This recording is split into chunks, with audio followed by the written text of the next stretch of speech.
Pertanyaan yang pertama yaitu, kenapa zaman sekarang banyak sekali terjadi perselingkuhan, baik kalangan orang awam atau termasuk juga golongan para orang-orang alim? Mohon penjelasannya Abi dan Abah Haji. Terima kasih.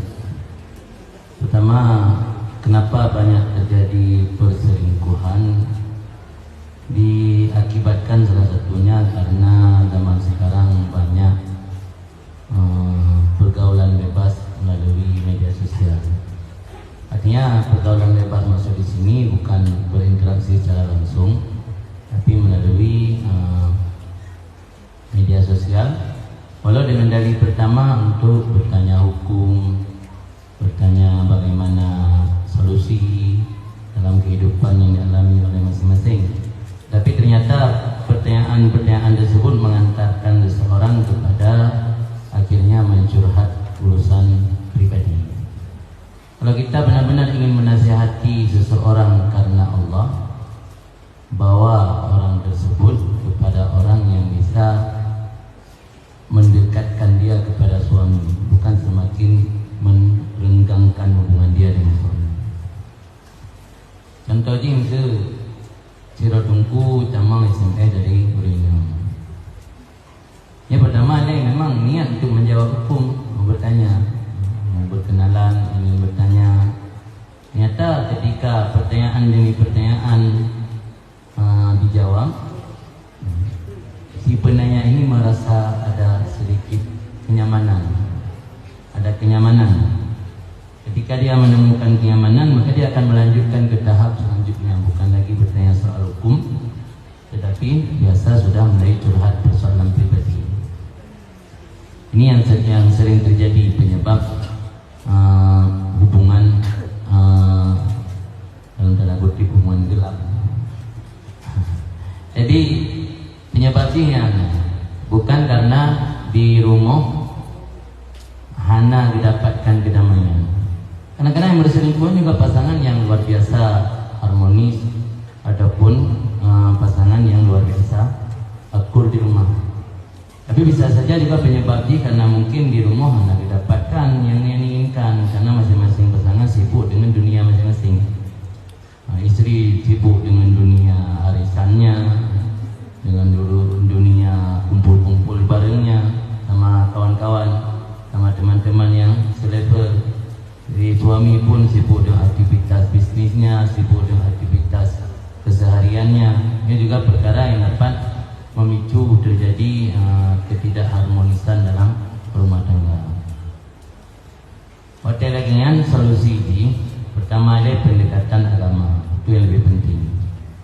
Pendekatan agama, sebagaimana Rasulullah SAW sampaikan dalam sebuah riwayat Imam Muslim, la yafraq mu'minun mu'minatan ingkariha minha khuluqan radhiya minha akhar. Jangan membenci oleh seorang mukmin laki-laki terhadap seorang mukmin perempuan. Sehingga suami jangan membenci istri. Jika dia tidak senang dengan satu sikap perangai yang ada pada istri, pasti dia akan menyenangi sikap yang lain. Artinya jangan memandang sisi kekurangan, tapi pandanglah sisi kelebihan. Dia pandang sisi kelemahan, tapi akan merasa hana puas, merasa hana kedamaian di rumah, ingin mencari ketenangan dan kedamaian di luar sana. Tapi ketika apa yang kita lihat sisi dari pasangan kita adalah sisi kelebihan dan keutamaan, dia pasti dia akan merasa kedamaian di rumah. Ini poin pertama. Karena biasa orang yang sering tampil romantis di media, itu hakikatnya berbalik. Biasa orang romantis dalam rumah tangga, dia tidak ada waktu untuk posting, untuk mempublikasi keharmonisan dalam rumah tangga. Tapi yang sering-sering tampil romantis di media, ini biasa di rumah ada romantis. Sering benar, ya kan? Kenyataan fakta. Nasi pada karu kadang, kayak posting bermesraan, dai beku anak mesra. Jadi cara ini salah satu-satunya cara yang paling mumpuni melalui pendekatan agama. Dalam sebuah hadis Rasulullah SAW menyebutkan innan nisaa syaqaiqur rijal. Perempuan itu syaqaiq lelaki. Apa makna syaqaiq? Syaqaiq dari lafaz syaqqa belah, gebelah. Jadi seolah-olah perempuannya gebelah dari laki-laki. Makna syaqaiqur rijal oleh para ulama menafsirkan artinya nadhairuhum wa amsaluhum fit tiba' wal akhlaq. Jadi perempuannya adalah bandingan, semisil, sebanding dengan lelaki pada akhlak dan naluri dan akhlak sama. Maka istrinya cerminan suami. Jadi harus punya pemahaman dulu oleh sang suami bahwa istrilah cerminan saya. Istri saya cerminan saya. Tidak mungkin Allah memberikan untuk saya seorang wanita salihah, saya sementara bukan seorang suami yang saleh. Jadi istrilah cerminan suami. Ketika perkaranya betul-betul dipahami oleh suami, maka kalian hanya mudah untuk melakukan hal-hal yang dalam tanda kutip untuk mendapatkan kenyamanan di luar rumah. Dan dalam agama tanya, dalam Ihya Ulumuddin Imam Ghazali juga di beberapa kiat-kiat ketika kita tidak mendapatkan kenyamanan dan kedamaian yang kita harapkan dalam rumah tangga. Apa kiat dari Imam Ghazali? Beliau tidak menganjurkan untuk mencari pasangan lain. Beliau tidak menganjurkan untuk nikah dengan perempuan lain. Tapi apa anjuran beliau? Ingat bahwa kebahagiaan dan kedamaian yang seutuhnya tidak Allah berikan di dunia. Itu Allah persiapkan di akhirat. Maka ambil iktibar dan pelajaran bahwa rumah tangga yang kita bina hari ini, yang kita nikmati hari ini, itu adalah secuil dari nikmat yang Allah persiapkan dalam surga nanti. Maka dengan apa yang kita dapatkan hari ini ternyata tidak sesuai dengan harapan yang pernah kita bayangkan sebelum nikah, maka jadikan ini sebagai pelajaran bagaimana saya memperbanyak amal saleh agar di akhirat nanti saya bisa mendapatkan sa'adah yang abadiyah, kebahagiaan yang kekal. Karena dunia memang tidak dipersiapkan Allah untuk memberi balasan untuk hamba, untuk mendapatkan kebahagiaan yang sejati. Kebahagiaan sejati hanya dipersiapkan di akhirat. Jadi hana mereka hana sesuai lagi ta'arif dan ta'arif patah ke lagi yang tak khayalkan mereka kalau nikah kita lain. Hana anjuran langsung untuk kita lain. Dan dia bertanya bahawa orang yang melakukan poligami